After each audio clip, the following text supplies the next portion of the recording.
here with Danny and Mick of Forearm, and you're watching Superskum.com. They've been nice enough to answer a few questions for us. So you guys are nearing the end of the North American tour. How's the tour gone so far for you guys? It's been awesome, man. Every city that we've gone to has just been another experience and another sort of thing to check off your to-do list, really. You know what I mean? It's we've had great responses from everybody so far. I mean, things are running really smooth. I think the worst thing about the whole tour is the cold, really. You know. You missed the bad snow here yesterday, so that's good for you guys. I heard about that, actually. Yeah. Last year, 2012, you guys released Submission for Liberty, the band's third full-length album. What was the recording process like for the album? You're looking at it. Yeah, this is the recording process, really. No, I mean, Mick and I are pretty much the ones that sort of write all the material and all that kind of thing, so it's really just he and I button heads until we both agree on something. Once that's done, it's concrete pretty much, and then, you know, once we're happy with what we've got, we'll sort of get stuck into pre-production on things and sit back and have a listen to things, and if we're still happy with it, then it's sort of done, ready to be recorded. If we're not happy with it, then it's got to be changed. Just goes backwards and forwards, man, for about 10 months sort of thing, 10 or 12 months. But yeah, I mean, it's all cool. We've always worked well together like that, you know. Just we've done all 3 albums like that, really, and it seems to be the way, it just sort of the best way we work, really. The new album was just a small part of a big year for Forearm. You guys picked up some new endorsement deals, new record label, and you also got to play at Donington. Can you talk about some of these highlights that you had during the year? Donington was a childhood dream come true, as much as this tour is as well. To play at Donington with pretty much every band that you grew up listening to was amazing, man. And then to get on a stage where there's just a sea of heads was another, like, it's a pretty crazy experience, man. It's a big adrenaline rush. You know, I mean, especially being the first time out of Australia, it's almost like thrown into the deep end. You know what I mean? So, yeah, we survived, so that was cool. It was all good. Did Donington, I guess, in any way prepare you for a big run of festivals you got coming up this year? To a certain extent, I'd say yes. Only really because you've kind of got a taste of how the festivals work, how they operate, what's kind of expected, what you can and can't do, those sorts of things. So, in some ways, yes, and I'm sure, like, through the festivals throughout the year, they all run differently, and they've all got their own sort of set of rules and guidelines and all that sort of thing. But it was good to get a taste for it, you know, and then now we kind of know what to expect. Submission for Liberty has been getting really good reviews from the media, but how have the fans reacted to the album? It's been like better than what we expected. I'll put it that way. We put out a product that we believed in. We put out a product that we thought was a great album, and it's been well received, sort of everywhere. So as far as how they've reacted to it, it's all been very positive, man, so far. Has the band's sound changed at all since the release of 13 Scars? Yeah, definitely. It's matured a lot. We've kind of worked out the process, writing albums and all the writing process and what works for us. But staying true to our roots, you know what I mean, and what we like and that kind of thing. So yeah, definitely it's changed a lot for the better.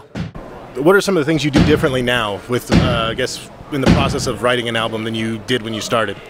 I wouldn't say that we do anything any differently than what we were doing.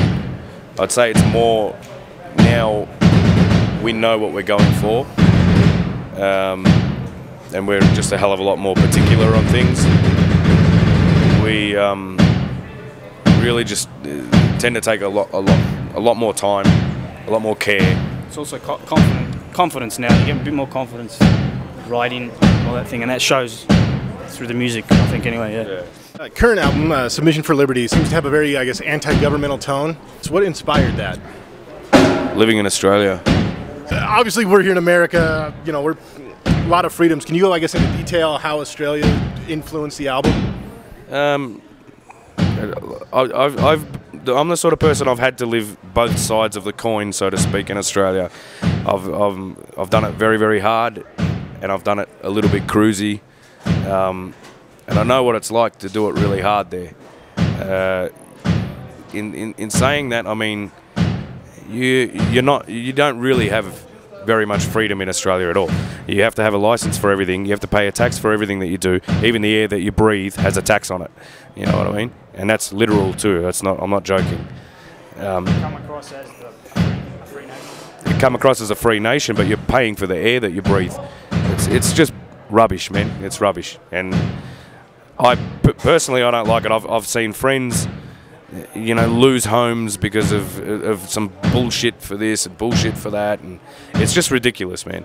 They say that Melbourne's one of the most livable cities in the world, yet it's the most expensive city in the world too, and the wages don't justify it. You know what I mean? And people are struggling, man. You know, but again, it's just, don't call yourself a democracy when, you know what I mean? Like, it's not, man. It's not. The band's name's pretty unique. Can you give, I guess, some background into the meaning of the band? Yeah, forearm just means to be prepared for war. It's to forearm yourself. It's not actually forearm like everyone thinks it's forearm. You know what I mean? Really is not. It's not what it means. If anything, it should be _arm, I suppose. But it's basically just to be prepared, man. Be prepared for battle. So about a year ago, you released the video "Raise a Fist." What was the process in choosing that song for the video? Well, we knew that we wanted to do kind of capture the live performance as such. That song fit at best. You know, it's intense, it's aggressive, it's just high energy from start to finish. So we thought that particular song was the one that we were going to do. What does the future hold for Forearm? Just get out there, get as much exposure as we can as possible, both nationally and internationally. Keep pushing, man. Keep pushing. Get up. You know, keep writing. Get another album out. Hopefully soon enough, and that's what we'll be doing. If there's anything you want to say to the fans, feel free to do so. Oh, you don't want to say nothing to them? No, you first. I'll save the best to last. Man. Save the best to last. No, I just want to really just thank everyone, man. The support that we've had while being in the States on this tour has been way more than what we thought and what we expected. You know what I mean? So, and we're very pleased with that. Just a big thank you, man, to the United States, to Chuck, Billy, and Testament, to everyone that's been involved and everyone that's come along for the journey. Just a big thank you, man. What he said. Yeah, no, it's just complete thank you, yeah, to everyone that's come check us out, and of course Testament for putting us on. It's been an honour. All right, I'd like to thank Danny and Mick and Forearm for their time. You've been watching Superskum.com.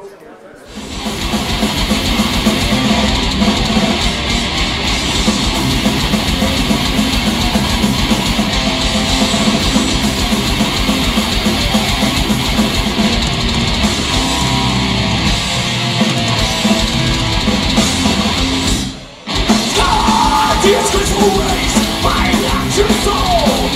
No,